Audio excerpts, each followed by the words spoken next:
Palak curry అంటే ఇలా రిచ్‌గా చూసారా ఎప్పుడైనా? కాజు టచ్‌తో ఈ కర్రీ సూపర్ క్రీమీగా ఉంటుంది.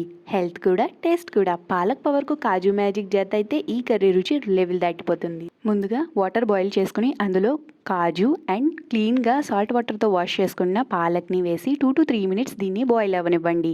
పాలక్ రంగు కొంచెం చేంజ్ అవ్వగానే చల్లని నీళ్ళలో వేసేసి చల్లారనివ్వండి. అలా చేస్తే కలర్ ఫ్రెష్‌గా ఉంటుంది.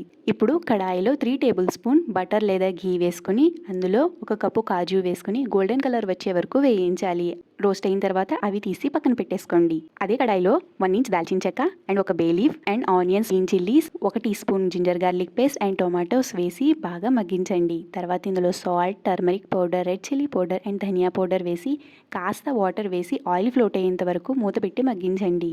ఇందాక కాజు పాలక్ని పక్కన పెట్టుకున్నాం కదండి, వాటిని మిక్సీలో స్మూత్ పేస్ట్ లాగా మనం గ్రైండ్ చేయాలి. అందులో ఒక కప్పు వాటర్ కూడా వేసి మూత పెట్టి ఒక 5-10 మినిట్స్ స్లో ఫ్లేమ్లో మగ్గిస్తే ఇలా క్రీమీ టెక్స్చర్ వస్తుంది. రోస్ట్ చేసుకున్న కాజు వేసుకుని ఇంకొక 2-3 మినిట్స్ మనం ఆయిల్ ఫ్లోట్ అయ్యేంత వరకు కుక్ చేసుకుంటే అంతే, రిచ్ కాజు పాలక్ రెడీ. ఇంట్లో చేసుకునే కర్రీ టేస్ట్ అండ్ ఫ్రెష్నెస్ రెండు బాగుంటాయి. చిన్న టిప్, పాలక్ ఎక్కువగా ఉడకనివ్వకండి, కలర్ బాగుంటుంది. ఇలాంటి సింపుల్ రెసిపీస్ కోసం జైకా ట్రీట్స్ని సబ్స్క్రైబ్ చేసుకోండి.